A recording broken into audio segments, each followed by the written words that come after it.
This is WWE superstar Drew McIntyre, and you're listening to the WWE Podcast. The champ is the one that everybody wants, me. Becky Lynch is going to WrestleMania. Claymore! Austin 316 says I just whipped your ass. This is my iron. You're going to acknowledge me. All right, everybody, welcome to the WWE Podcast. It is Wednesday, May 10th, 2023. A lot of emails to get to today, a few voicemails, so heavy on the emails, light on the voicemails, but I think that things are going to ramp up in a big way from you guys as we get closer to and past Night of Champions, as we will crown a brand new World Heavyweight Champion. I would imagine Seth Rollins is the heavy favorite, no matter who the other person is from SmackDown, to win the whole thing. But before we get there, I want to welcome some people to the WWE Podcast on Patreon, and James Rainville and Martin Miller. I might have already mentioned you, Martin, if I haven't, and Tommy Larson. If I have already mentioned you guys, well, then you get a double shout out. I honestly can't remember who I shouted out the last time, so I'd rather cover you twice than not at all. So thank you, James and Martin. You guys are supporting the show in a big way, and I appreciate that very much. Enjoy your ad-free content. You can join James, Martin, Tommy, Jordan, another James. We got a lot of great patrons over there at patreon.com that are enjoying our ad-free content and videos and exclusive After Dark shows at patreon.com/WWE podcast. So let's just jump into it, guys. We got a lot of emails, and as always, patrons get priority. So let's get to, let's start out with Rocky T and see what he's got to say. Hey, yo, it's me. It's Rocky T. All right, Rocky T. Love the intro. Let's get to your email and Backlash. Io Sky took Bianca to the limit like no one before her, and it was the first time in a long time I felt Bianca might lose. But you know what? I don't disagree that there were spots in the match that you could see her winning, but here's the undertone of the match going in. There was tension, a little bit of tension between Io Sky and Bayley. If you're going to further the tension, why would you allow Bayley to allow Io Sky to get the victory and become women's champion when Bayley's the one that gave up her spot in that triple threat many weeks ago to determine the number one contender for Bianca? So we all know that this group's going to a split. Plus, Io Sky only recently came into relevance. I mean, she was just kind of a faceless goon for most fans in the Damage Control group. So I don't think she was ready, but certainly the Puerto Rican crowd was ready, right? Boy, they were ready. I was ready. We're all ready. Bianca Belair has overstayed her welcome, not just as champion, but also as a babyface, more importantly. I think that she still has some work to do, Io Sky that is, in order to get her to the place where she could be a real threat. But no, hey, I'm not bashing your take there. Okay, so it took Rollins 3 stomps to finish Omos, and one of them was a super stomp off the top rope, but it only took Brock 1 F5. Yeah, I mean, it's the way it goes. There's inconsistency with the kickouts of finishes. Apparently, the F5 is more powerful than stomping someone's skull to the mat 3 times. I don't know. I mean, yeah, it's pro wrestling. I mean, that's just pro wrestling, right? They have finisher kickouts more often than not, but having Omos not kick out of the F5, but having Cody Rhodes kick out of it, right? I mean, there's arguments to be made. I think as a whole, there's an issue WWE wide of finishes being kicked out too much. So I like when there's just one and done. I don't like how Cody Rhodes does multiple finishes now just because he doesn't have faith that his finish is going to be able to put down his opponent. But all right. Triple threat was solid. I expected more from Zelina Vega in a losing effort. Damian Priest made Bad Bunny look like $1 million, especially when Bunny hit the finish with the Puerto Rico Destroyer instead of the Canadian Destroyer. Yes. Yeah, I mean, Bad Bunny has put in the work. No doubt about it, and I appreciate that because there's a lot of celebrities that come in don't take this seriously, don't even want to take any bumps and want to win a match and, go back to Hollywood. That's not Bad Bunny here. And with his schedule and everything else he's got going on, he has dedicated clearly a lot of time to doing this. And the fact that the talent feels safe enough to work with him, that's also telling, because it's about keeping your opponent safe. And that Canadian, or rather Puerto Rican destroyer, is easily one that could go wrong very quickly. It's almost kind of an inverted pile driver. If you do it wrong, your opponent's paralyzed or dead. And so, yeah. All right. Let's see. Carlito may have had the biggest pop of the night. I would argue that he had the biggest pop in years for anybody, for anything. And it's arguable. No doubt about it. He at least had the pop of the night. I'm indifferent about Solo's reaction when he grabbed Jay and almost spiked him. I think holding and teasing the spike gave it completely away that a turn is coming, no doubt. Well, yeah, I mean, the turn is coming.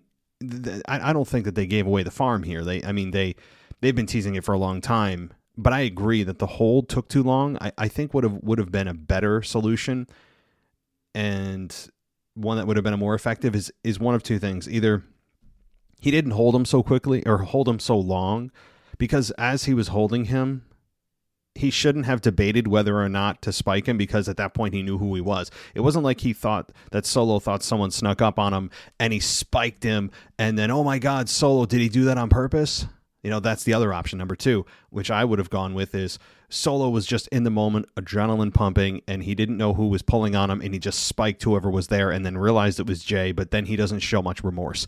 So the question is, did he do it on purpose? And that's not the road they went. But all right, when Cody realized that Brock was busted open, I bet that in his mind he was screaming, hell yeah, especially after he rubbed it all over his body. Nice visual and creative finish.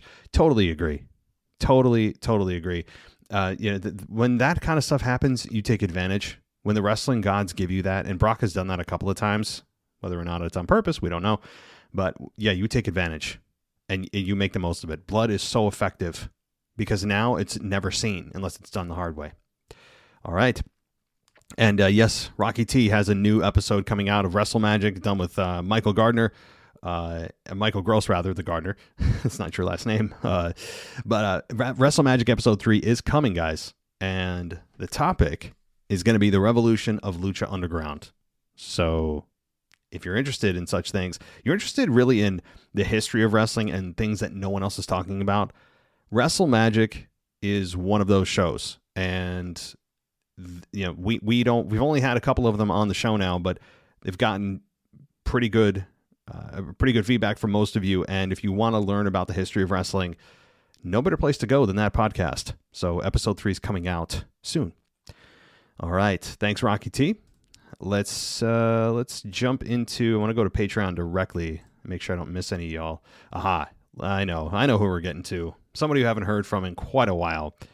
And that is Miller from beautiful South Africa. And he says, heard you saying all the members from the Down Under Australia, especially Melbourne, and you would love to visit there. Good destination. But before you make that decision, really do keep South Africa in mind also. It's the most beautiful place in the world. I have nothing against South Africa. I'm not, certainly not disagreeing with you. I've never been there. Would love to. Difficult, with kids and family and full-time job and this side gig that's turning into a full-time job. Not easy. Certainly easier said than done. In my single life, about 10 years ago, this would have been a much easier task to fulfill. But there's a lot of places I'd love to visit, no doubt. Anyways, I was just thinking, Ric Flair and John Cena both on 16-time title winners, and then Triple H and Randy on 14. All credit to Rick and what he meant to the industry, but I don't feel he should be the holder going any further. Easiest to dethrone him is who is equal to him, which is John Cena, but it feels like being equal makes that spot less significant for both. Cena being a part-timer, getting the 17th reign feels forced. Yeah, here's the thing. I don't think there's really anything else John Cena could do to make himself feel like a bigger star. I don't. And I don't believe, if I was to take a guess, I don't think Cena's going to be the one to beat the record of Ric Flair. or at least I wouldn't do it. And here's why. Number one, as I mentioned, there's nothing really you need to add, and it would feel forced, and it would feel like they're just doing it to do it.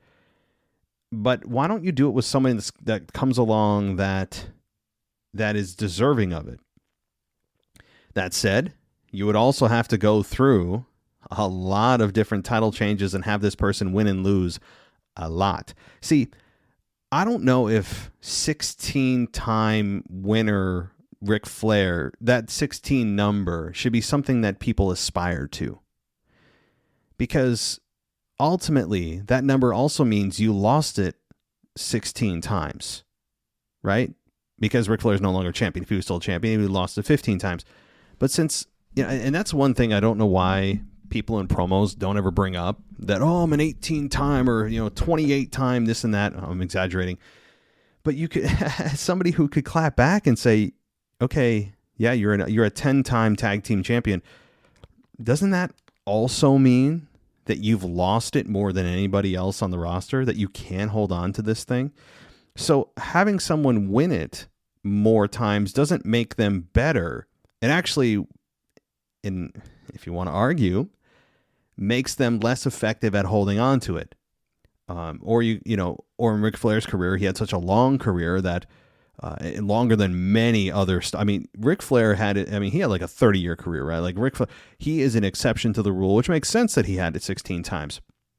So I don't know if there really will be anyone else that comes along that has that long of a career. John Cena had a 20-year career, kind of. Right? He kind of bowed out the last few years and has done Hollywood. His body's aging, makes sense, right?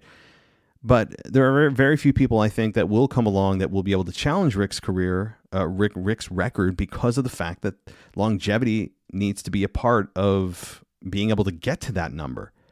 Unless you're just hot-shotting to get to that. I hope that's not what is in the plans. But I don't think it's as important as people make it out to be. To me, it's length of the run. Look at Roman Reigns, right?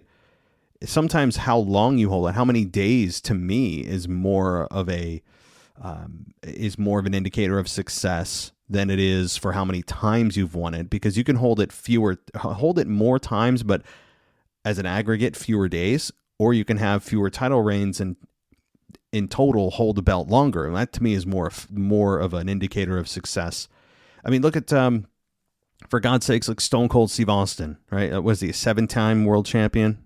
And he's not in the conversation. Obviously, he beat Ric Flair's career, but you could argue that Stone Cold is the biggest star of all time. Undertaker is under 10, right? Nowhere near 16. So I don't know. People make a big deal out of this.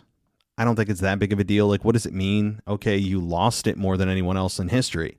Okay, you did win it more than anyone else in history, but you also lost it more, right? So anyway, I'm going to stop there.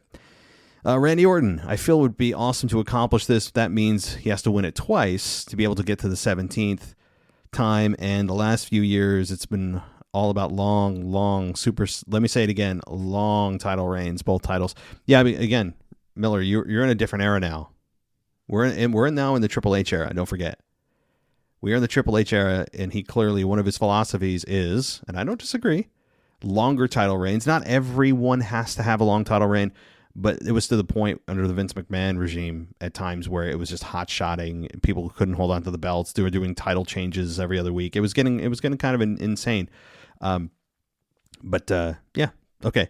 Great now to have the World Heavyweight title back. It was just such a lost opportunity for us making moments besides Roman's long title reign, giving the opportunities for Cena or Orton getting the most reigns. Keep it all well. Cheers. Yeah, Randy Orton is probably, if you're going to look at who's the most likely, based on the fact that Randy Orton is still, once he comes back, an active competitor that can perform at a high level, more active than John Cena would be. Certainly, Randy Orton is, I think, a better candidate for it, even though he's one title reign behind Cena. But again, I don't think this is a huge deal. I don't think fans look at this. Fans right now are more concerned about the length of title reigns. And as I mentioned earlier, I think that's a better indicator of success than, I won it more times. Okay. But anyway, thanks, Miller. Let's jump into our next email. And let's see. Let's get to DJ Kuzmo. And he says, This is DJ Kuzo back at it again, and a 1 and a 2 and a 3. Thank you, Brock. Thank you, Brock. Thank you, Brock. I am so happy that Cody will not be included in the hunt to win the World Heavyweight Championship, because this is Seth's opportunity to finally win a major world championship, which has been long overdue. Plus, Cody's focus has now shifted back to Brock. This is good for booking for both Cody and Seth getting booked to potentially win the World Heavyweight Championship, and Cody being booked for a long-term perspective is in getting back to, quote, the top of the mountain to eventually become world champion next year.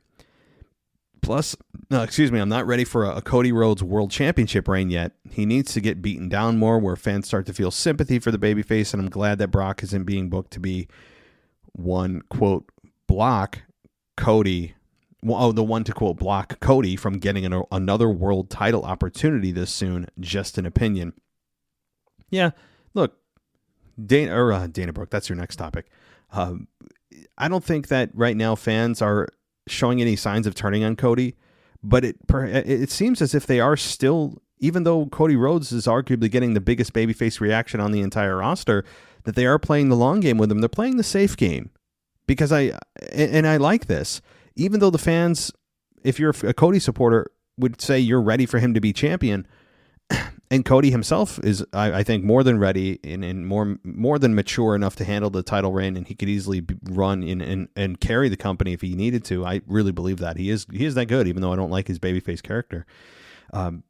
But it comes down to the fact that they are playing the safe game, that they've learned in the past that sometimes fans are enamored with a certain star for a short period of time, and it's the honeymoon phase, and it's short-lived, and they're trying to, I think, gauge how deep also the fans' support is for Cody. Is this kind of a one-off? Are they still just in the honeymoon phase? Like, where are they? How, they're trying to lay the foundation for fans that believed he came in, didn't lose a single match up until WrestleMania, got injured, beat Seth Rollins 3 times in a row, got injured, came back, won the Royal Rumble, immediately main evented WrestleMania, and many fans felt that he was kind of shoehorned in.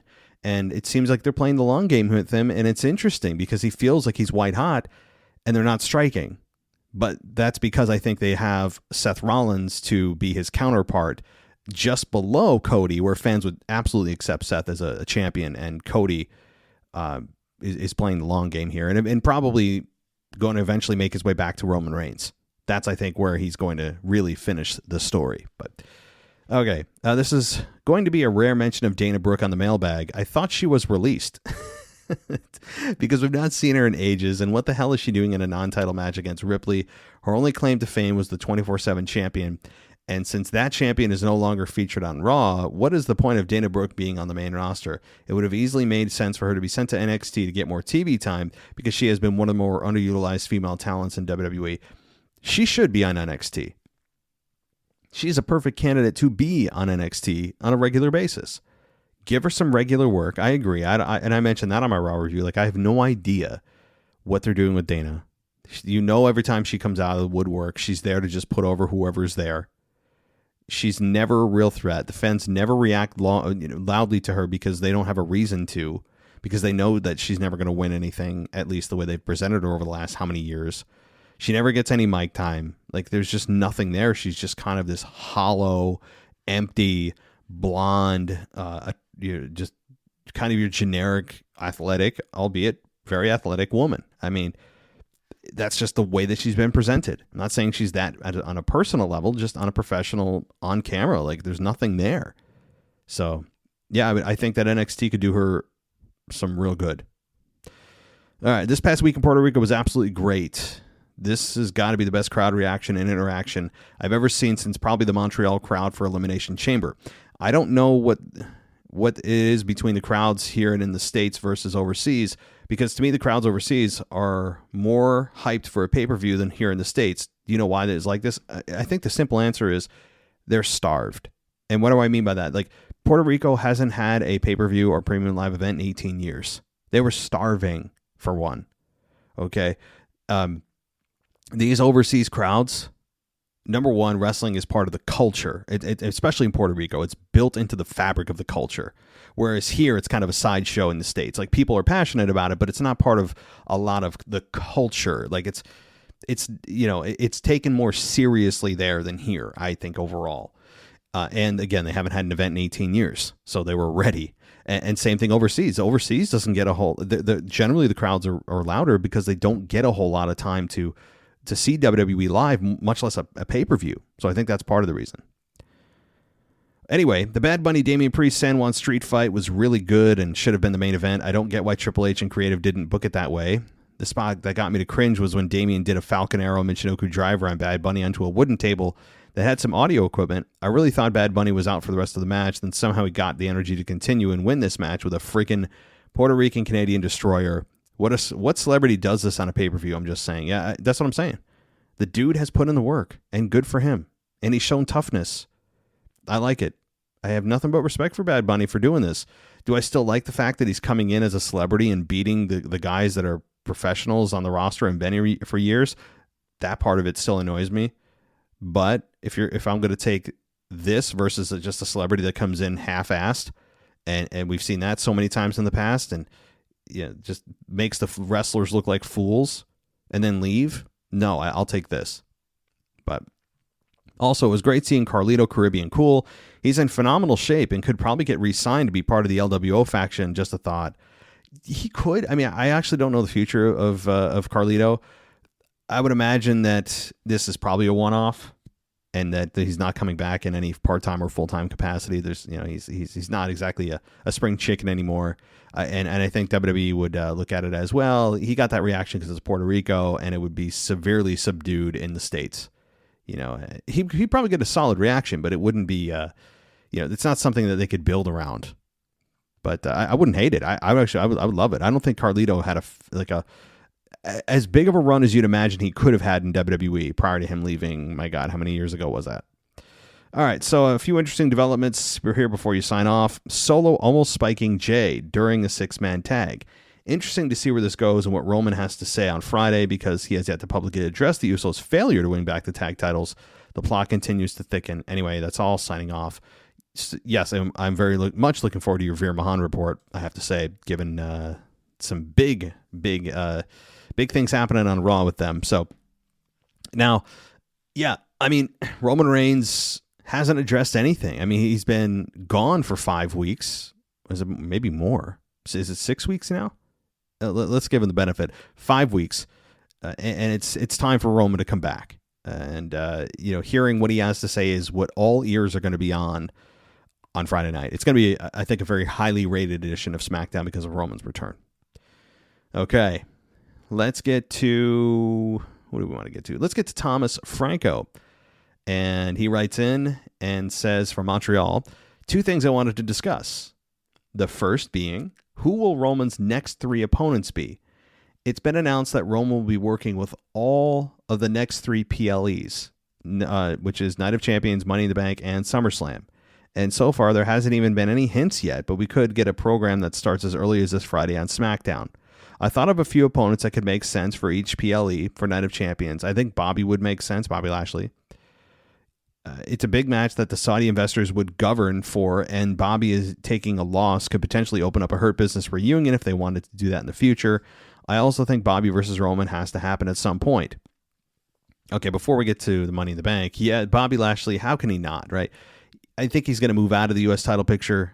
He probably will, but maybe they do it as soon as Money in the Bank or soon as Night of Champions. But Bobby Lashley is definitely one of those 3. I would agree with that. For Money in the Bank, are we all thinking it has to be Sheamus since they'll be in the UK? It makes sense, and we have not seen a Roman Sheamus program since late 2015. Give it a try, and I think it'll work. Yeah, it'll work because of the landscape, the environment you're in.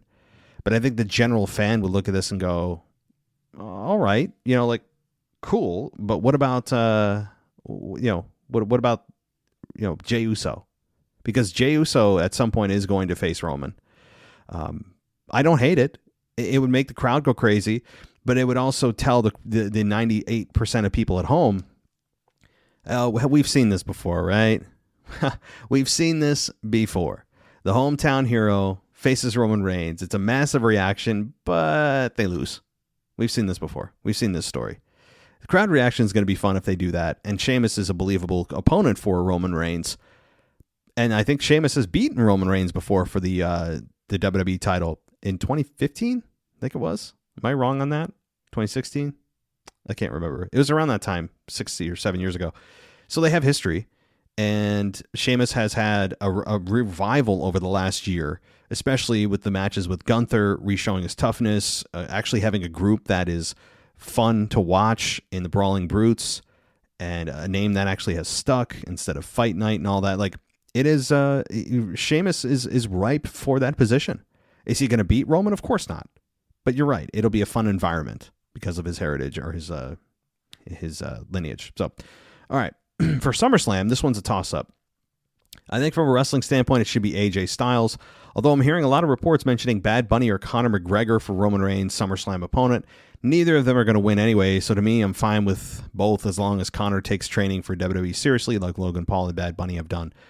Let me just say, I have no interest in seeing Conor McGregor versus Roman Reigns. I don't. The size differential would make me immediately check out. The size differential is too much for me. I know that he's an MMA fighter, a very talented one, and a legit badass, but he's not going to actually fight Roman Reigns. You're in a wrestling ring. So you're right. He would have to take it super seriously, and I heard about that. Can we keep the celebrities out of this? I've heard Bad Bunny too. Can we get... I understand the crossover audience, but I'm kind of done with the celebrity facing Roman Reigns, even though Logan Paul did an excellent job. The thing is, that those two aren't going to win. I mean, it's bad enough when you have an established guy like AJ Styles that I would advocate for at SummerSlam that isn't going to win. But there's like that small chance. You're like, well, man, I don't know, maybe there's a 5% chance. But with Bad Bunny or Conor McGregor, you're just like, there's no chance. I mean, it's just, why even bother outside of them just trying to get more eyeballs on the product, which I understand. But it's just it's beyond a foregone conclusion. It's already written in stone and it hasn't even taken place. But I would advocate against those things. I really would. Bad Bunny, at least you'd know what kind of match you'd get. Decent match. He'd bump the hell out of himself and put his body on the line. That's great. I have no idea what Conor McGregor would do or how he would look or anything like that. I really advocate against that. But lastly, who takes the belt off of Gunther? I think they're going for Gunther to break the Honky Tonk Man's record as the longest reigning IC champion ever. So who are we thinking takes the belt off him? I think a great candidate, if pushed correctly, could be JD McDonough, who was recently drafted to Raw. Whoever it ends up being has to be a very established name or a well-presented talent, since Gunther looks pretty unstoppable at this moment in time. Thanks, Matt. That's all for me. Keep up the great work. Thomas from Montreal. Well, thanks, Thomas. And Gunther on Raw. Yeah, like there's a few candidates. JD McDonough, although you know more about him than I do in terms of body of work and believability. I'll take it at face value that he's a good candidate. Okay, I'm not gonna pretend that I know all these things. I don't. I rely on you guys. And by the way, the NXT review is coming, guys. It is coming. It's a bit delayed this week. So let's look at some potential candidates for the IC title on Raw now. Cody's obviously not going to be involved in that, I wouldn't imagine.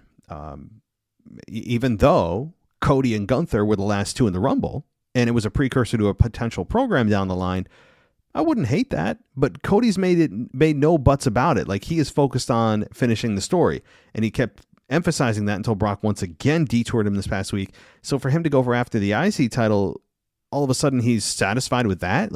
So Cody's kind of out of that. Matt Riddle, possible, right? Matt Riddle is, unless Randy Orton comes back and gets in a program with Randy. Drew McIntyre, absolutely plausible, except for the fact that we don't know what the hell Drew McIntyre is doing. It seems as if his contract negotiations are not going well based on the fact that they haven't mentioned him at all, and he was supposed to be involved in the World Heavyweight Championship tournament. Not a good sign, okay? So assuming Drew is not returning, he's out. Let's see. I'm looking at the other names here. We have Kevin Owens and Sami Zayn, but they're in a tag team right now. We have I was going to say Braun Strowman and Ricochet, but they're in a tag team still, which I do not like them as a tag team. It's bizarre. Johnny Gargano, no. We have Riddick Moss, no. So really, I think, you have Seth Rollins, but he's going to be World Heavyweight Champion. So Riddle maybe is a front runner to potentially beat Gunther, but right now there is nobody outside of, JD McDonough and Matt Riddle. I don't see anybody that is, you can have Shinsuke in the mix, but no real actual threats. Good question. And thanks for the email, man. Let's get to our next email. And this is from Dennis O'Brien. He says, hope the listeners are doing well. I thought Backlash was a mini WrestleMania. I enjoyed it immensely. Why the heck are they including SmackDown stars in the tournament for the Raw title? It's even baffling, even though I'm not surprised. Could they not have an 8-man tournament with the Raw stars like Cody, Seth, Finn, Nakamura, McIntyre, Omos, Priest, even a few of the tag champs, have The Miz in there? I'm a fan of The Miz, to be honest, but he is there before McIntyre. Anyway, I think it will be Rollins versus Lashley at Night of Champions. Somehow Lesnar will cost Rhodes his chance at winning the title to set up Lesnar Rhodes at SummerSlam in a last man standing or unsanctioned match. Just my prediction for what it's worth. Thanks, Matt. Yeah, no problem. Dennis, good stuff. I have been baffled since the moment that Triple H took a right turn at the press conference and decided to tell us that, oh yeah, by the way, guys, SmackDown stars are going to be involved in this, even though I told you on Raw that this is an exclusive belt to Raw. Somehow the SmackDown stars are involved in a belt that's on Raw. Makes sense, right? They just wanted to have the biggest names possible, which again is an admission that they feel they don't have enough of star power on Raw. It's ridiculous. But anyway, I'm not going to go down that road again. You're right, though. The names you mentioned could have absolutely, outside of McIntyre, been a part of this tournament. And people wouldn't have said boo about it and said, oh, my God, these people. By the way, they never told us how those two triple threat contenders, those 6 men on Raw and SmackDown were chosen. How were they? Of course, no one's even explaining it. Why? How were they chosen? Out of a hat? I don't know. But as far as Cody and Lesnar, yeah, this looks like it's going to be a multi-program, a multi-match program. This is going to go past Night of Champions, I would imagine, into Money in the Bank. And I don't know all the way to SummerSlam. That's kind of a stretch. SummerSlam, I think, is what, like the first couple days of August or something. So that means you'd have to go another 3 months. I doubt it. I think it'll conclude at Money in the Bank. And, maybe that's when Cody gets back to Roman, and maybe it's Cody Roman at SummerSlam Part 2. Why not? Cody and Roman put on a hell of a match at WrestleMania, and they could do it again. I think that's absolutely possible. But as far as an unsanctioned match, here's the thing with unsanctioned matches. Whenever they announce that, it's hilarious to me that, this is a match, right? There's a referee in the ring. So, unsanctioned means it didn't happen, but it's happening. I don't know. I've always been a little bit getting into the definition of unsanctioned. It's always been a little bit confusing to me, but I understand the premise for it. You're trying to make it look like WWE is not liable for anything they do in this match, and they're trying to, from a legal standpoint, whatever you guys do to each other, we're not going to get we're not legally held to any kind of liability. So yeah, that could happen. But Lashley and Rollins at Night of Champions, absolutely. Honestly, as I said last night in my Raw review, you could really put any of those competitors in the ring against Rollins. There's not one in there that is not believable to potentially be in the match other than Austin Theory, simply for the fact that there is zero chance he has to win. Everybody else makes a small case that you could win. So I absolutely do believe that Rollins could be a real part of... or rather Rollins and whoever could be a really good match, because Rollins has good matches with nearly everybody. And so it's going to be a fun Night of Champions. It doesn't really matter who they put against Rollins. Rollins is essentially the new World Heavyweight Champion. So, all right, let's get to Chandler. And he says, so what do you want to talk about? All right, I'm deleting this email. Next, We have no. All right, I'll get to it because you took the time to write in. Wow, that crowd in Florida was so dead. We need more Puerto Rico shows because that crowd was electric. I know I said this last week, but I'm going to Raw in July, and I hope that crowd is electric. Well, you're not going to get Puerto Rico. And here's the thing: even if we did have shows in Puerto Rico on an even semi-regular basis, you're not going to match the crowd that we saw at Backlash. Why? Because when you have that much pent-up frustration and that much pent-up demand, and all of a sudden you start showing up semi-regularly, it becomes less meaningful, less special, and you're not going to, the enthusiasm will wane. You're not going to get that hot of a crowd. You'll still have hot crowds in Puerto Rico, even if you were there regularly, but not like that. That was a special crowd.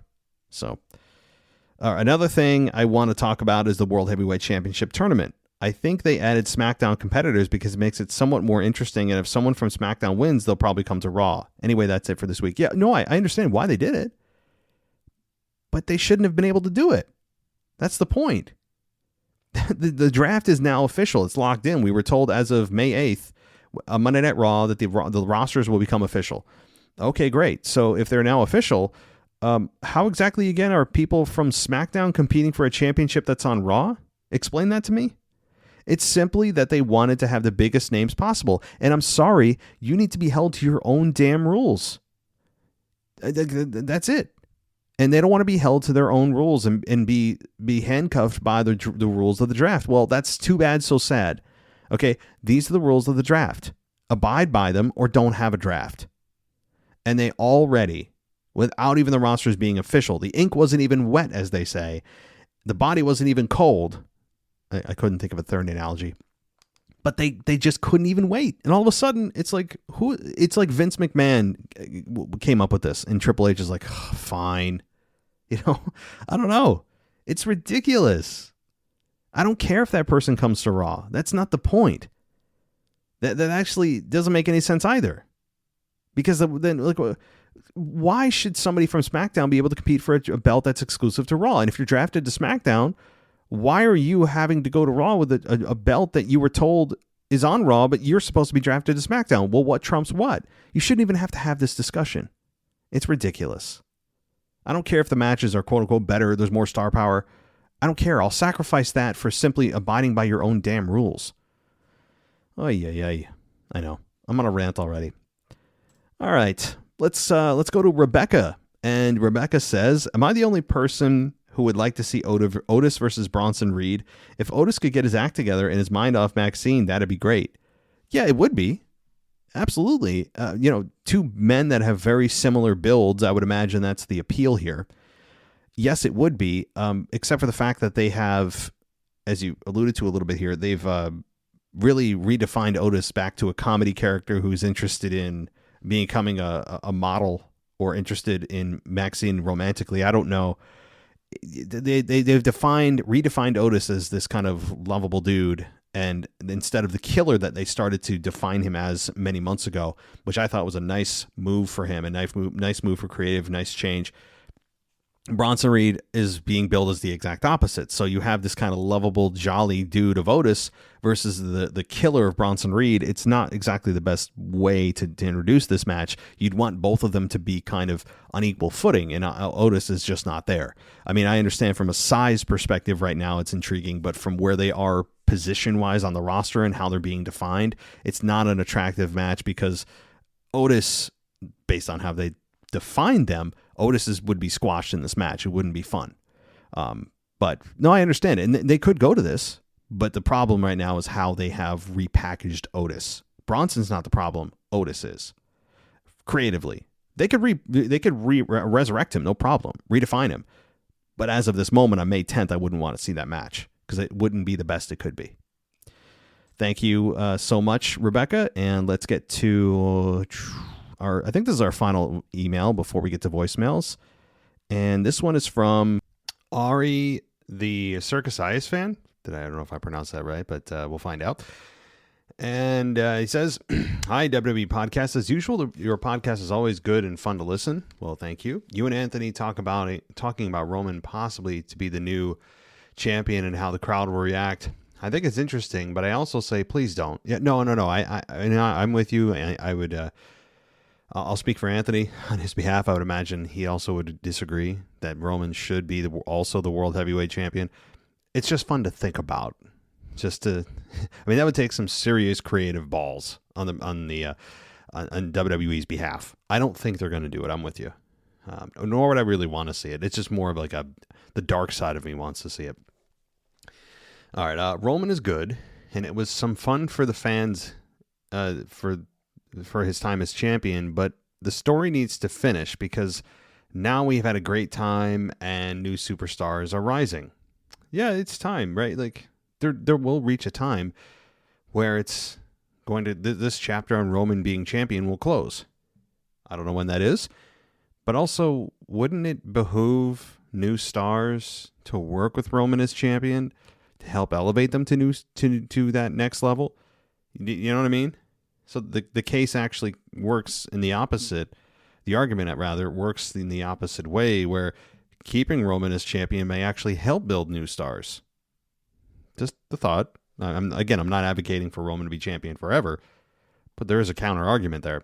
Last thought, I was thinking about possible, maybe, just maybe, what if Roman was to lose at Night of Champions in 999 days? Well, here's the problem. Roman at the event of Night of Champions would have already reached his 1,000th day. That is the 1,000th day. So he could lose on his 1,000th day. But here's evidence against that. Number one, Michael Cole has mentioned already on Raw. Was it Michael Cole? On SmackDown, rather. That Roman has now another milestone in Pedro Morales, who is at 1,028 days. He wouldn't have mentioned that if Roman wasn't going to succeed that. So, and also, I very much doubt that they would get to 1,000 days only to have Roman lose on his 1,000th day. I don't know. Doesn't seem right with WWE booking. But all right, when someone like Jey Uso costs him kick to Roman's face, I'm not sure what you mean. Are you saying, Jey Uso would cost Roman by kicking him in the face? It really, here's how it could end. It could end up with Jey finally snapping. It depends how long they're going to tell the story of the bloodline breaking and snapping, and specifically Jey. If this was a normal, quote-unquote normal storyline with a semi-popular group or semi-successful group, the heel champion's done a decent job, I would say this breakup's coming sooner than later. But with a bloodline group, a storyline that they've had that has been generally nearly every week captivating, well acted, well scripted, and the money and ratings that this group and storyline has drawn, they're going to milk this longer than probably fans want it to happen, because once the bloodline breaks, then they go their separate ways, and you're ending a storyline that has brought you so much success.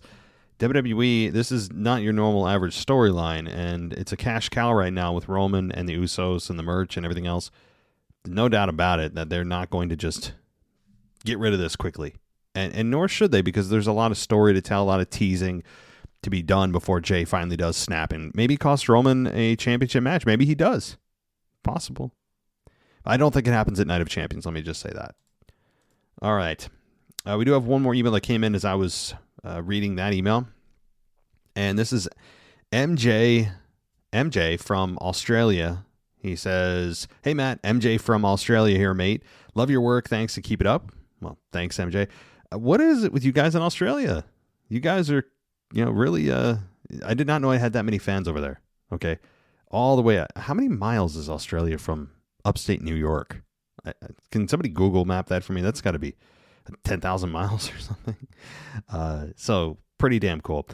All right. So you say, I had a thought re-legitimizing the World Heavyweight Championship as not a secondary title and have a double benefit of showing Roman as beatable to give them an option to take the WWE Universal off him later in 2023. You've spoken about a 1% theory that Roman wins the World Heavyweight Championship. But what if he is in just the World Heavyweight Championship match versus Seth to lose. He is due on SmackDown on Friday and could demand or fight or injure someone to get his way into the semifinal SmackDown main event as a triple threat, and he wins and faces Seth. Jeddah would want to pay for a pay for a match with Roman in it, surely, which isn't currently organized. His titles wouldn't be on the line. It could be booked as him trying to collect all the main titles in WWE and retain his spot as the head of the table. Seth is the only championship match opponent to not lose to Roman. He won via DQ during his run. Hence, they could believably give Seth the victory over Roman, either clean or wonky, immediately giving Seth and the World Heavyweight Championship relevance as, quote, equal to the top title. Am I crazy fantasy booking, or is it plausible? Plausible, MJ. Definitely plausible. Is it likely? That's a different question. Likely, no. Plausible, yes. So let me talk about the positives of this. Having Roman in the title match you couldn't have a more clear babyface and heel in this match.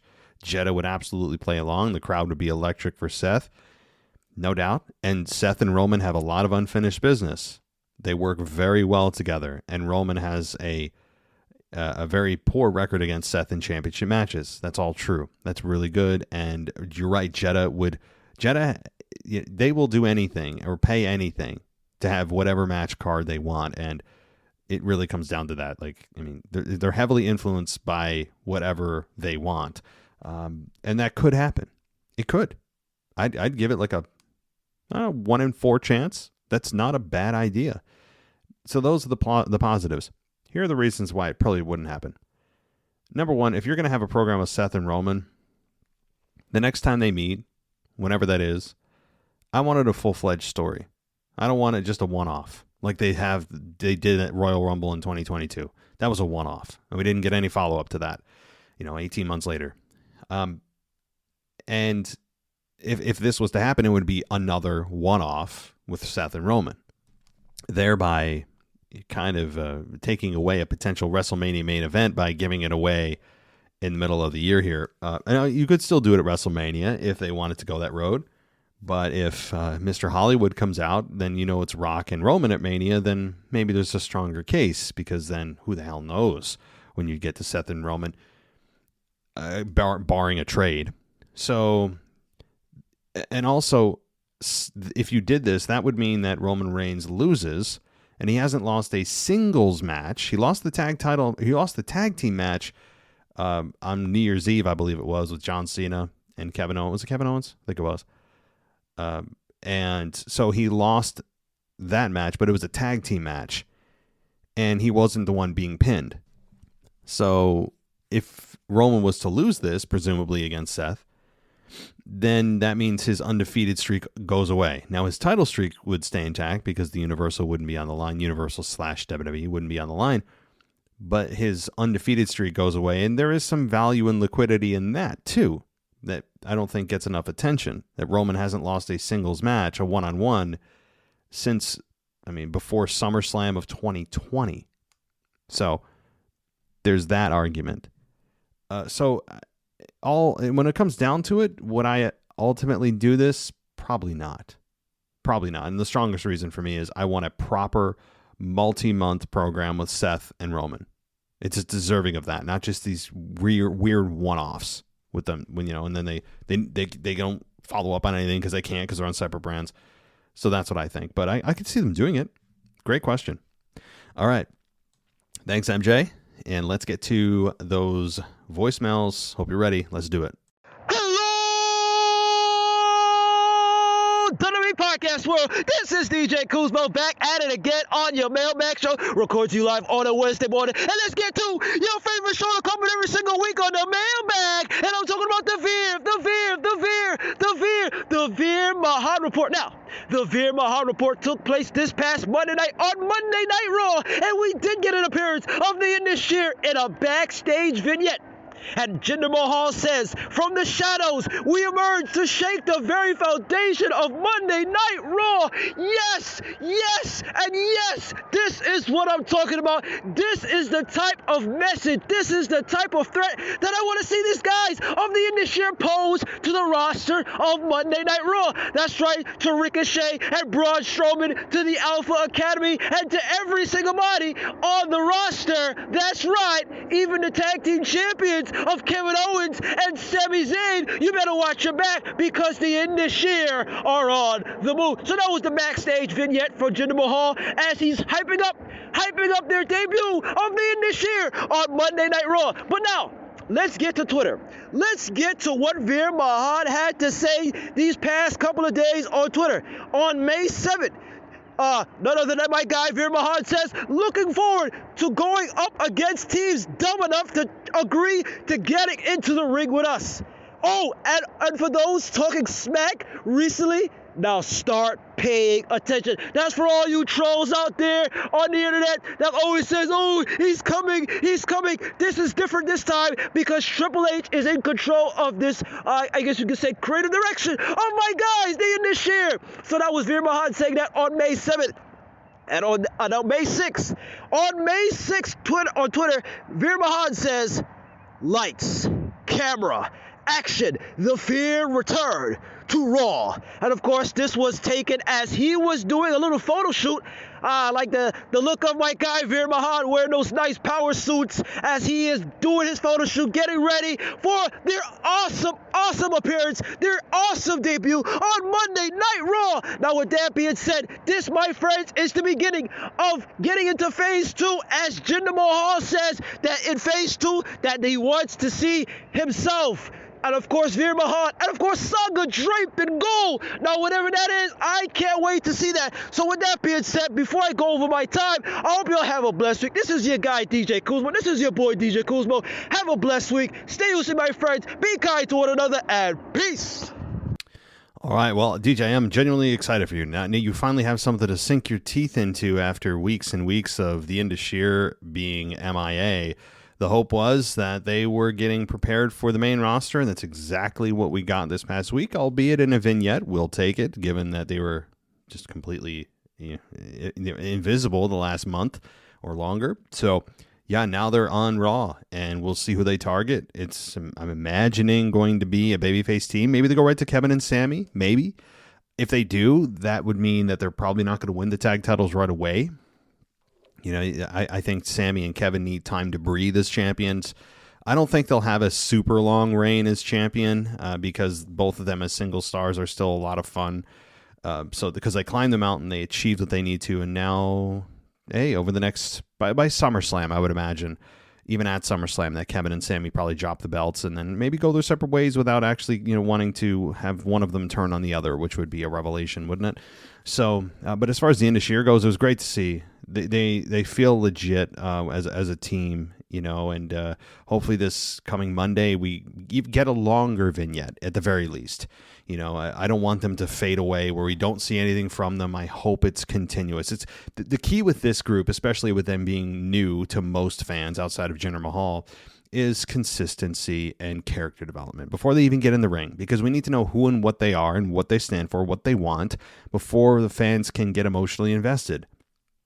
Before they step foot in the ring, we need to hear and see what they're about. And then when they get in the ring, we'll actually react verbally, which is what they want, one way or the other, make our decisions based on their characters, their goals, their morals, all that, which clearly they're being billed as heels, but you still want to be emotionally invested, especially as they're new, right?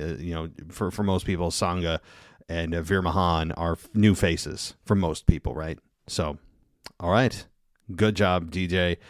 And I heard that from last week, I heard seagulls. This week, it's replaced by police sirens. So I'm imagining you're not in and as enviable of a place as you were last week on the beach. And it sounded like you're on the street or something. I don't know. But hope you enjoy your day and week. And let's get to our next one. Hey, it's Kyle from Baltimore. So I wanted to talk about Backlash last night. And it was a really good show. I enjoyed it. Start to finish, it was really entertaining. The crowd was really hot for almost every single match every match last night. There's two matches I want to talk about that really surprised me, involving crowd reaction. Really just one. It was Io and Bianca. People badly wanted Io as the champion, and I wanted Io as champion too because Bianca's been a very boring, dull champion. But the crowd badly was behind Io Sky last night. It was like, wow, should they put the title on Io and Bianca's reign? I think they should have a long time ago because Bianca's been a very boring, dull champion. So, but after that performance from Io, they need to do more with her as a singles wrestler again, like they did, like she was in NXT. So hopefully that's to come, and she needs to be champion very soon. Maybe she'll win Money in the Bank this year. Who knows? But there's that. The other thing was Omos and Rollins. I'm glad that Rollins won.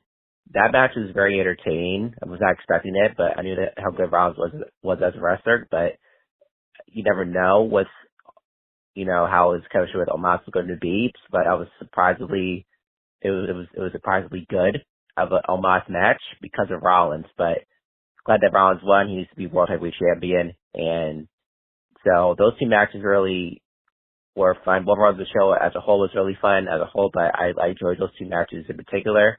But what do you think about the whole Io Sky push as a singles wrestler after that performance and reaction from her last night? But that's the additional call. Bye. Hey, Kyle, I'm glad you brought up Bianca and Io again. You made me think of something where the crowd was super behind Io. We all know that. I mean, like, unexpectedly hot behind Io. And I wonder if it's more that... is it... Let me pose this question to you and just everybody in general. Was the crowd that night more interested in seeing Io capture the women's championship, or were the fans collectively just more interested in seeing Bianca just dropping the belt? And what I mean by that more specifically is, are fans not even going to care who she drops the belt to, and just they want her to drop the belt?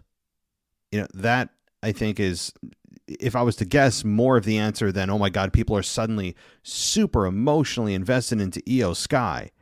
I'm going to venture to guess that the bigger reason behind the reaction is that people are just done with Bianca as champion more than they want to see Io Sky as champion. I mean, it could have been anybody in there. Maybe not anybody, but do you know what I'm saying? Because they haven't done exactly a whole lot of character development with Io. I mean, little to none. So I'm going to venture to guess it's that. And I will say this about Bianca. As talented as she is in the ring, her personality is, like you said, it's just been extremely boring for a long period of time now. And I cannot scream heel turn enough. But if they don't do it and they refuse and they say we're pushing forward regardless, well, then they're going to have a situation on their hands where fans are just going to organically turn against Bianca. I would venture to guess that fans are going to start organically turning on her already. And I don't think it's going to be a Puerto Rican, response from town to town, but I think it's starting already, where you're going to start to hear less of a reaction, which will eventually turn to boos. So either WWE is going to turn her heel or the fans are going to do it. But either way, she's going to be heel. She needs to. Or if you don't want her heel, then have her drop the belt. For the love of God. It's just time. That's all. They've just done a bad job of managing her character since she's been champion. That's all. All right, next one. Hey, Matt. This is Robert from the WWE Ringside Podcast. We are now through Backlash, and we're looking forward to Night of Champions, so I kind of wanted to throw out a match card that I think should happen anyway. This is before Raw, so I don't know anything that's really happening on Raw yet. But, so I think we're going to get Shayna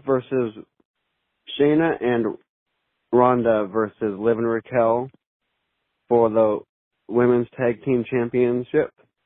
I think we're going to get Riddle versus Gunther for the IC title. I think we might get Rhea versus Bianca Belair in a title unification for the women's title. Rollins versus Edge for the World Heavyweight Championship finals. Lesnar versus Rhodes. And Roman versus Jey Uso in the main event. So that is what I think should happen on Night of Champions. What are your thoughts on that? That's all I got for this week. Have a good one. Bye. Hey, Robert, not a bad card that you lined up there. Not a bad card at all. I'm, the Jey Uso Roman Reigns match.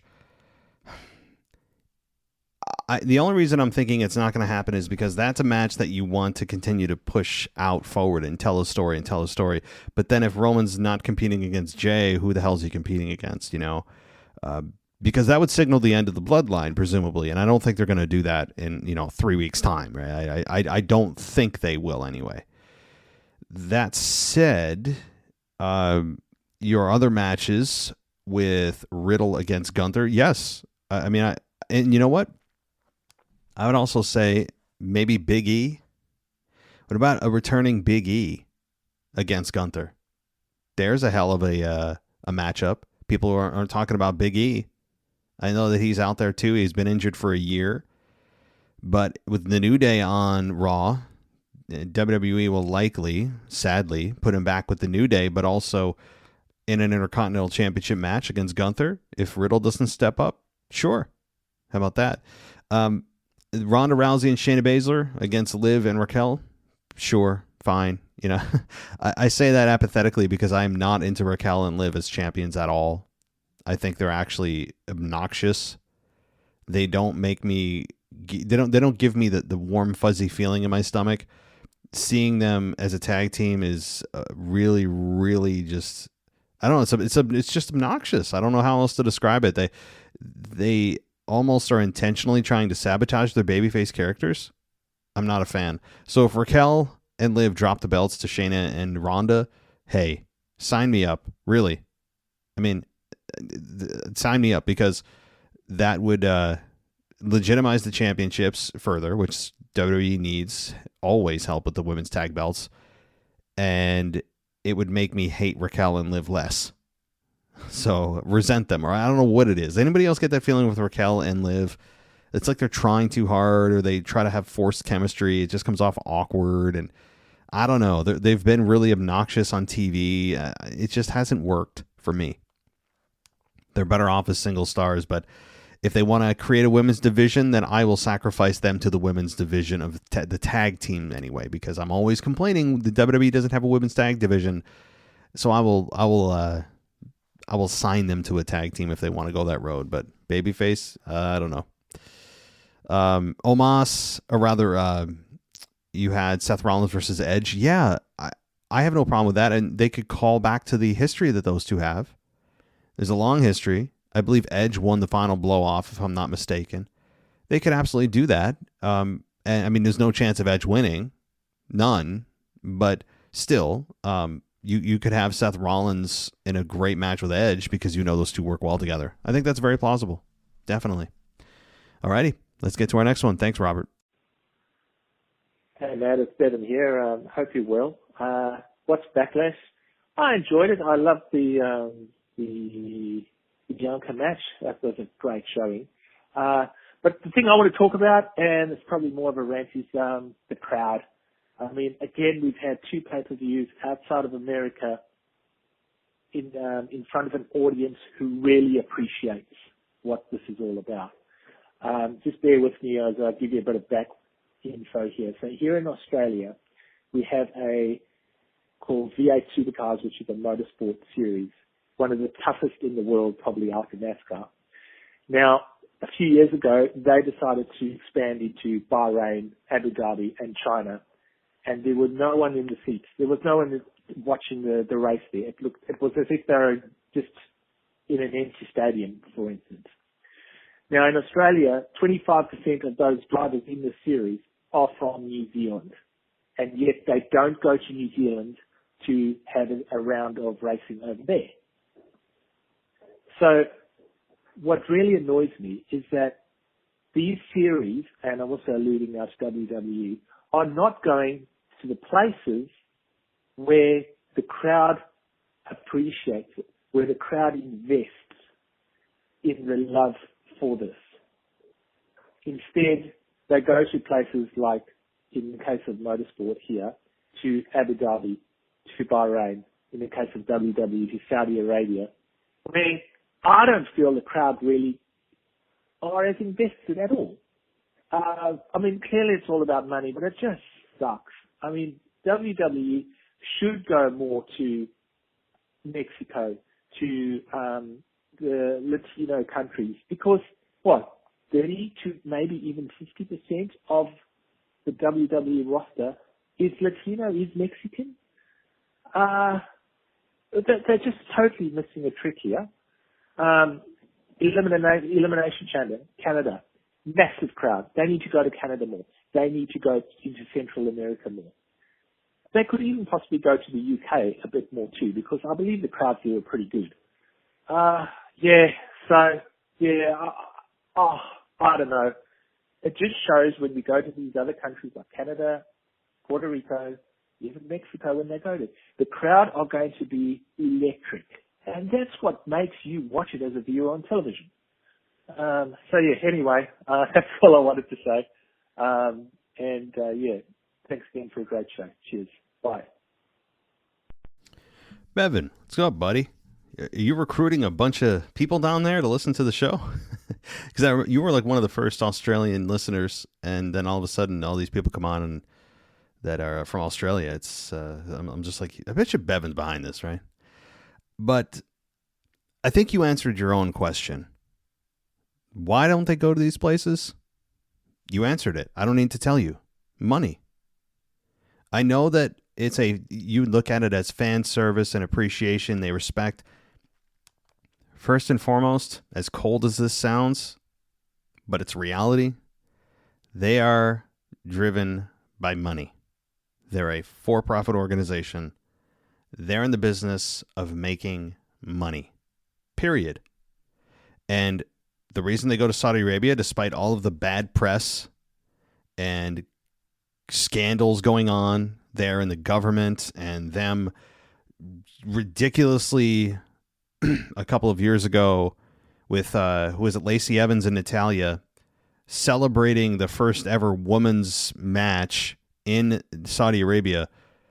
It's like celebrating, somebody being able to drive a car for the first time in the country. It's like, why are we celebrating this again? It's 2021 or whatever it was. I forget what year. It was a couple of years ago. We're all supposed to celebrate that it took this long for women to be treated as human beings. And by the way, they still don't have the equal rights as men in Saudi Arabia, but that's another issue. I'm not a proponent of celebrating things that should already be happening and should have been happening for a long time. And it's this big moment. Okay. I know I'm zeroing in on that one thing specifically, and I'm going off track. So let me get back on. They don't go to these places that often because of simply money. It's expensive to travel there. Okay. They have to, there's a lot of fees and expenses that are incurred, especially when you have to cross the Atlantic Ocean or Pacific Ocean. Like, it's a longer travel time, a longer return time. Everything is more expensive doing this. And often WWE doesn't bring in the same amount of revenue as if they did their typical spots. So I understand why they do it. At the same time, to your argument, if they're always telling us that they're a global brand, well, then take it global, right? Because the crowd reaction we heard in Puerto Rico is certainly an indication that there's pent-up frustration. There's pent-up demand around the world for WWE. And the fans like yourself in Australia and the UK, which they've gotten a little bit better about, in Mexico and things, they are, I feel for you guys because you're big fans, loyal fans, and yet you're like, why the hell don't they come here? I'm sorry, bro. It comes down to simply money. While there are fans there, they have a big marketing and research team that probably tells them, hey, if we went here, here's how much we'd make. If we went here, look how much we'd make here. Do I think they'll go to Australia eventually for a PLE? Probably. In Melbourne. I know they've done it before, haven't they? I feel like they've done this before. I'd have to Google it. It's not like they've never been there, but it's been quite some time. So my point is that I feel your pain. And it also is, the other countries are embarrassing the United States. I mean, we are being embarrassed by the enthusiasm, the passion that these other crowds have. It shows you the potential that a crowd could have on a product, and it's immense. It's more impactful than you realize when you see the potential of what a crowd can do. And now the thing is also the U.S. audience is kind of desensitized to WWE events. They run the same cities every 6 months. You get a Raw, then you get a SmackDown, then you get a house show. If you're lucky, you get a PLE. And they've, same thing with Canada, although they don't go there nearly enough either. Montreal seems to be one of their favorite places to go, but outside of that, they don't really venture around Canada. But yeah, man, it's all about the Benjamins. It's all about that money, right? It really is. It comes down to that, sadly. But alrighty, thank you, brother. Let's get to our next one. Hey, Matt, Mike from Connecticut calling in, and 2 points I wanted to make. First one, I had a analogy that came to my mind. Real quick, I'm the drummer of the group of the guys I hang out with, and I always, fascinated by guitar playing, and specifically the quick kind of guitar playing, like Eddie Van Halen or Stevie Vai. It always fascinated me how fast those guys can move their fingers and just make the sounds that they do. And so my buddies who play the guitar, they're like, well, no, it's not that difficult, and if you do this and this and this. I'm like, you're kind of ruining it for me. Like you know too much information. That's the kind of analogy I like to make about, fans like you and I. I've been watching wrestling since, I saw WrestleMania 4 on closed circuit television back in 1988. So that's how far back I go. But we know too much is that point, and you're a real good example of it because you have a really good way of breaking it down and figuring it out before things happen. Guys like you and I and the rest of your podcast team, we're too spoiled to the fact that we kind of figure out things more quicker than maybe your average fan, where the surprise element is it's almost gone. Like you always use the idea of like this person's not going to win, but every so often wait a minute, they give you that you're on the edge of your seat. Like maybe they might do it, but and we. The idea is to lose the reality of the situation and to get caught up in it, and that's the idea of it. So you and I are the guitar players of the band. That's the way I look at it. Secondly, your guys on the WTF broadcast team, I love their show, but they went down a list of the whole draft, and I don't know what was going on there, but they literally mentioned every person who was drafted, and they got it all backwards. As an example, they used Fire, that the Street Profits are going from SmackDown to Raw, and that Edge is going from SmackDown to Raw. What do you feel about that? And they had intelligent conversations about it. Like, yeah, that's Fire, or, that's trash, or, Lunchable. Drew McIntyre going from from SmackDown to Raw, and they got the entire list backwards, and they had a very intelligent conversation of how they felt about it. So I was really thrown off about that. So, I hate being the one to throw, your boys under the bus, but I'm sure I can't be the only one who recognized that. So, just wondering. Hey, Mike. Hope you're doing well, buddy. First of all, I did not know that. I didn't get a chance to listen to their latest episode. We have so much content. I just trust a lot of our co-hosts who just, we publish our stuff and then as much as I can, I listen to it. It's just with so much content being pumped out, it's nearly impossible. My own content on top of it. But hey, I'd cut them some slack. It's and the reason I say that is because a lot of I'm imagining that they probably just Googled full draft results, and whatever they looked at was probably a list that wasn't put together too concisely. Right. I saw in their defense, I did see a couple lists that were very confusing, and it wasn't straightforward. It was like, here was where they originally were. Here's where they're going, but here's where they could go. Like, there were lists that made it difficult to decipher where the hell people were going. So it's not surprising, actually, while you're looking at it going, that got this totally backwards. There's a lot of websites out there that were very not clear, foggy about someone going from here to here, but then here's their original brand, and here's where they drafted it, but here's where they were the last time there was a draft. There were a lot of that, and they probably just pulled it off. I'm imagining a site that was one of those more confusing ones. Now, to your question or your insight analogy about us being guitar players, I'd rather be a drummer. I have to say, I've always imagined myself a drummer if I were ever in a band, but I have about as much musical talent as my 2-year-old. So unfortunately, yeah, that's never a reality for me. I'm cut out to just sit here and talk wrestling, I guess. But hey, here's the thing. As far as us knowing too much, the average so obviously every fan in the world that watches pro wrestling knows what it is, right? Everybody knows what it is. You and I, though, have seen so much of it, and other fans too. Obviously, there's fans that have been watching it much longer than you and myself combined. But when you get to a certain point, you can kind of see the way things are going, and it does become more difficult to be surprised.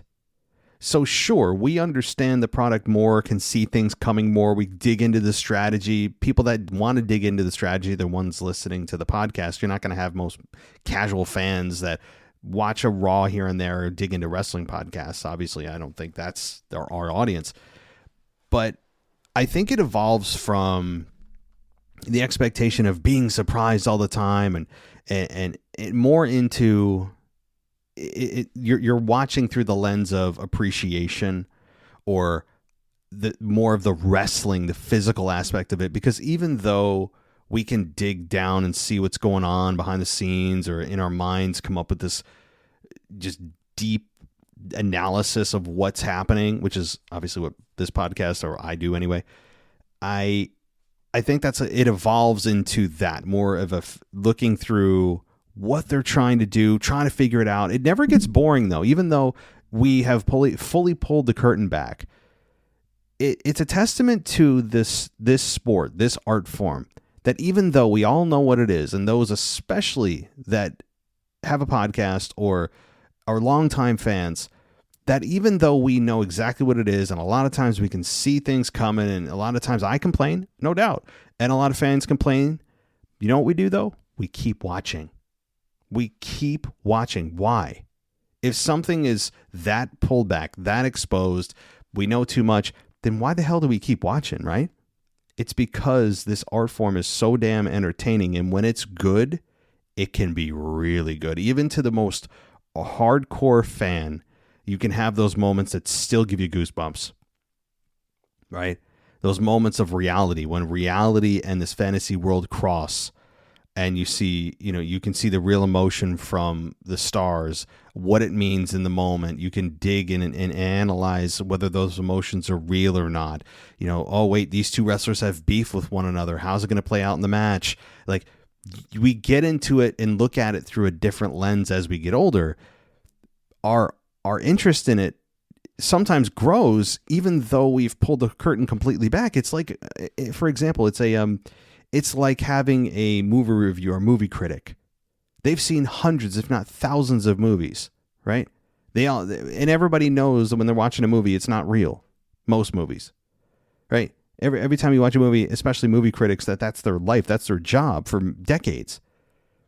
Yet they still review movies and do a damn good job of it. And they're some of the most renowned movie critics. I mean, we all know who they are and who they were, right? Siskel and Ebert come to mind, right?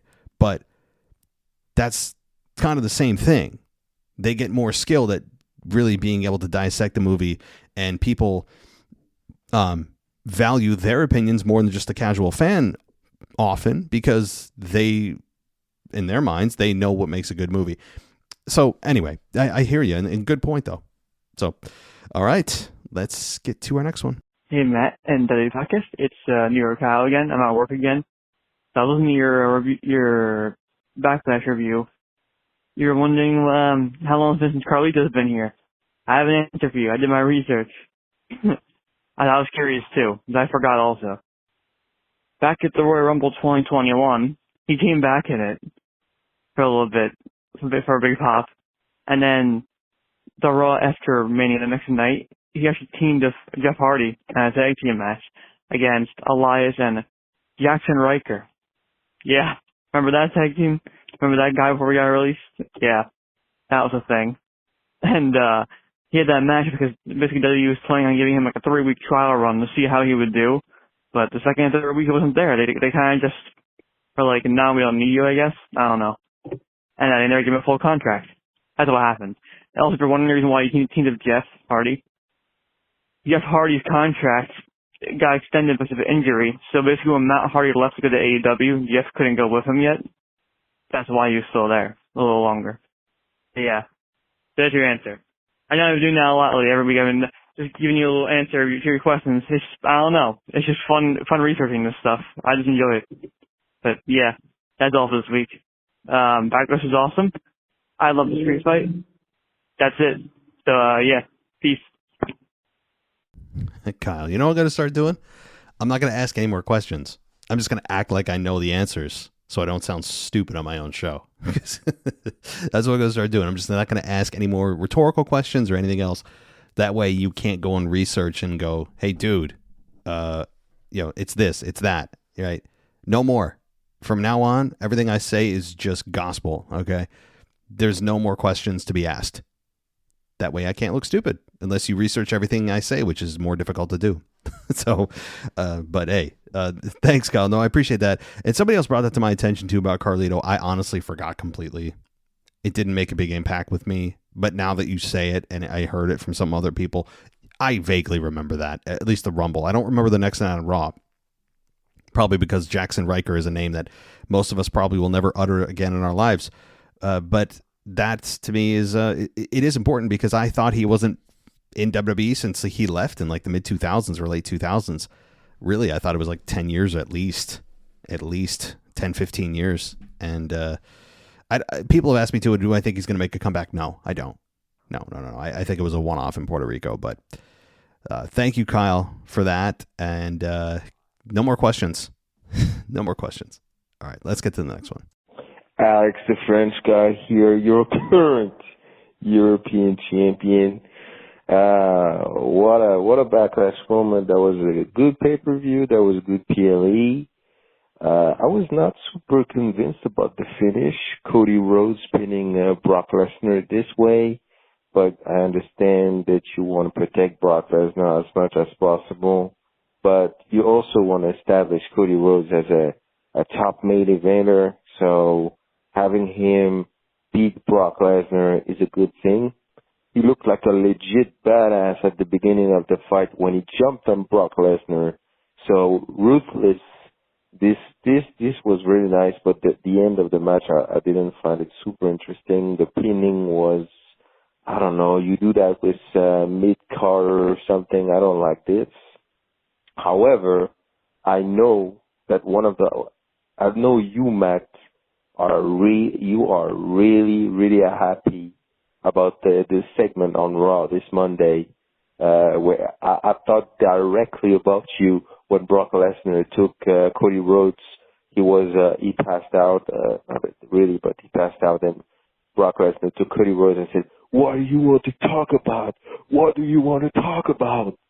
So I directly thought about you, Matt, saying that it's not logical. Why Cody Rhodes said to the public, what do you want to talk about? So I'm sure Brock Lesnar addressed this thing about the Cody Rhodes. So yeah, I thought you, Matt, I think you are really happy about this line about Brock Lesnar. That's all for me for this week. See you next week, guys. Hey, Alex. I'm glad you brought that up. I didn't bring that up in my Raw review with Brock Lesnar screaming in Cody's face. What do you want to talk about? Like mocking him, and it should be mocked. It should be.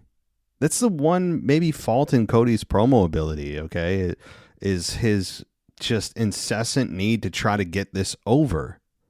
It's not going to get over. It can't get over. It can't get over because it's not a question that people can answer or cheer. There's nothing they can say. It's not sing-along time. And you hear it in his weekly plug for this thing. He'll mention the name of the city. He'll say, Indianapolis. And they'll cheer that because, woo, we're from Indianapolis. We love ourselves, right? Everyone does that. But then when he says, what do you want to talk about? Like he's being cute with this punchline, and it's super annoying to hear because he's trying to get it over. But everyone just kind of goes like silent. There's no collection of a response because people look around like, I don't know, man. You tell us. Like you're on the mic, and what am I supposed to say to this? Until somebody somehow comes up with a clever way to respond to this, and then maybe it can get over, it's going to continue to fall flat. I mean, mentioning the city is always a cheap pop. You take the mention of the city out, the line on it by itself is not getting over because it's not a sing-along type of a response. There's no coherent response. It's an open-ended question. I've said this, but Cody continues to push it even though it gets no response. The fans go, I don't know, yay. Like, what are they supposed to say? What are they supposed to just generically cheer it but not actually answer it? They're just supposed to kind of do a general cheer. Why? Why? If you're trying to interact with the crowd and the crowd is kind of handcuffed, knowing that their voice is going to get drowned out if somebody screams, Brock Lesnar, I want you to talk about Brock Lesnar. Well,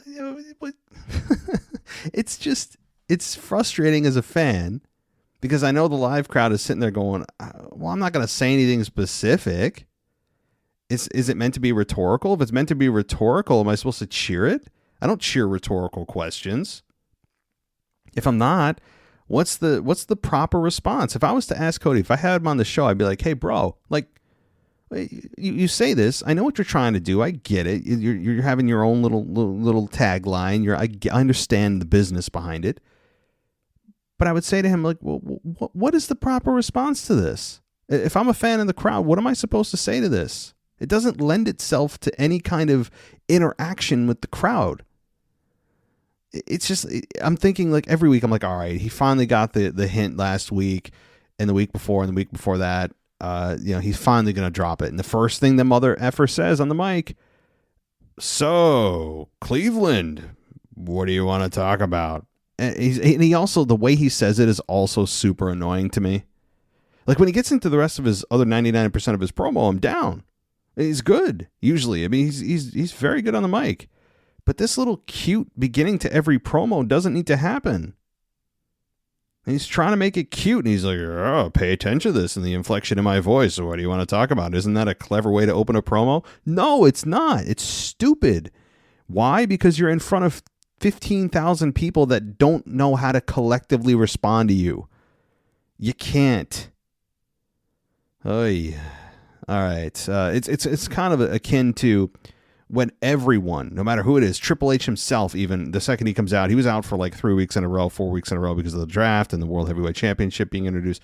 He's like, welcome to Monday Night Raw. Like, yeah, no crap, right? Like, duh. The announcers are not welcome us to Raw. Why does everyone who comes out first that cuts a promo has to welcome us to Raw? It doesn't make sense. No kidding. I know what program I'm watching. I don't know. Little things like this annoy me, but okay. Now you get me fired up. And we are at, is this the final voicemail? Yeah, here comes the final one. Let's do it. Hey, Matt, this is Randy from LA. Just have a couple thoughts that I wanted to throw out there tonight. Real quick, first thought that I wanted to throw out there is I am so happy. I am so happy watching Backlash and watching the crowd turn on Bianca Belair. If you remember from my very first phone call or voicemail, the very first thing I said on the show was that I can't stand her character. And it just feels so good. It was so good to watch the crowd turn on her. And if you remember, a few weeks ago, I called a little bit after WrestleMania and talked about how that crowd, even the crowd at WrestleMania, was ready to turn on her. We were ready to cheer Asuka, and yet, Bianca came out with the victory. But just felt really good, and just thankful to see that the crowds are starting to voice what most of us feel about Bianca Belair and her character. And then the other thing that I wanted to just throw out there is there's something that's really bugging me, really, really bugging me. And it bothered me a few weeks ago when they had the number one contenders match for the Raw Women's Championship. And they threw out, I think it was Mia Yim and Piper Niven going after the number one contendership. And I think Io Sky won. And it just felt totally like out of place. Like, what did those women do to deserve to be in that tournament? And then this week, you have The Miz in the tournament to be the heavyweight champion of the world. If you want this title to feel credible, if you want this title to be taken seriously, if you want this new champion to be taken seriously, how are you going to put Miz in the tournament? Miz, who just lost to Snoop Dogg and George Kittle at WrestleMania. Miz that took one punch in Snoop Dogg, laid on the ground, an impromptu rock bottom or the people's elbow from Snoop Dogg. Come on, man. How are we supposed to take this championship seriously when you have people like The Miz in the tournament? All right. Sorry. Just had to get that off my chest. Thanks, man. Have a great week. Well, yeah, I mean, you're right, Randy. First of all, hope you're doing well. And it doesn't make sense. It never makes sense how they sometimes just randomly select the people to be in a tournament. Some people don't even question when they see a tournament bracket. They're like, oh, well, there's so many people in here. Cool. Well, that gives a lot of people an opportunity. But for listeners like you and I and viewers like you and I that actually care about some of the logic, we would say to ourselves, well, how did they get in the tournament to begin with? How did these 6 men from Raw and 6 men from SmackDown get into it to begin with? And like you said, what exactly are the qualifications? They can't be that high if The Miz is in there, that's for sure, based on what you've done lately. Certainly not. It doesn't make any sense. The reason is, if you were to give them truth serum, is, well, again, the reason SmackDown's involved is, well, we didn't feel like we had enough big stars from Raw to make this tournament feel important, which is, I don't want to go into it again, but I gave you my reasoning earlier in the show. But the other reason, if they were going to ask them specifically about The Miz, they would say, well, we need someone to take the pinfall. Right, we need that one person to be the scapegoat that can't be hurt by losing this match. Right, that's the reason. That's the reason he's in there. It has nothing to do with the fact that he's a credible threat. Of course, no one in their right mind believes that The Miz could win this. No, he has no business winning a World Heavyweight Championship triple threat match.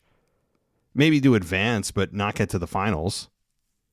But I'm with you. Yeah, I mean, the whole Snoop Dogg thing, which to Miz's credit and defense, that wasn't supposed to happen either. Snoop Dogg improvised because Shane McMahon injured or tore his quad on a leapfrog.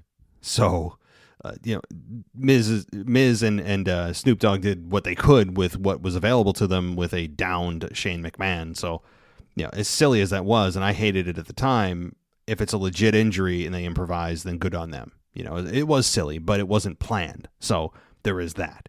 However, The Miz does consistently get his ass kicked by celebrities that come in and is always the butt of every joke. And, I would agree with that, yes. But he was in there simply to take a fall, to lose. He was there to lose. They put somebody in there that wouldn't be hurt by the loss. That's it. So, all right. Well, thank you, Randy. Thank you, everybody, for listening. And I really do appreciate all of your support. Oh, by the way, yeah, Randy, one more thing. It was good to hear the crowd turn on Bianca. The question is it sustainable? Does this continue moving forward? That's going to be key. Because if it's in WWE, maybe looking at it as, it's a one-off, right? It's Puerto Rico. Let's see what the other crowds do. And they probably are looking at it like that. If you want to turn Bianca heel, guys, there needs to be consistent indifference and or booing Bianca. All right? Boo her and I think WWE will go along with the charade. And if it's consistent enough and loud enough, they'll turn her. They have to. Even if they didn't, I'd be looking at everyone like, hey, like, she's been ice cold for a while. What are we doing here? How can we reinvigorate her career? Keep her as champion and turn her heel. Hell yeah. Let's do it. Sign me up. So we'll see if they do it. Time will tell. Right now, there's no indication of it, and that's unfortunate, but let's get to Night of Champions and see what happens. So, all right, Randy, everybody else, thank you so much for listening. Longer show than normal. I mean, we're past an hour and a half here, but if you stuck with us this long, I really appreciate it. Head on over to patreon.com/WWE podcast if you want to get all the ads removed, as well as Apple Podcasts. We have a 7-day free trial, and then it's $2.99 a month. WWE Podcast has WWEpodcast.com has a $3 a month option as well for ad free. Or if you want merch for the show, great way to support us. WWE Shop, not WWE Podcast Shop, WWEpodcastshop.com is where you can get our merch. We're going to be putting new merch up there tomorrow. On Thursday, I've got some other logos I want to stick on there that I haven't got to yet. And also, if you want to support us, again, on Patreon is a great way. Or give us a 5-star rating and review. That really helps us as well. So thank you, everybody, for listening. Thank you to the callers and emailers. And as always, I'll talk to you next time.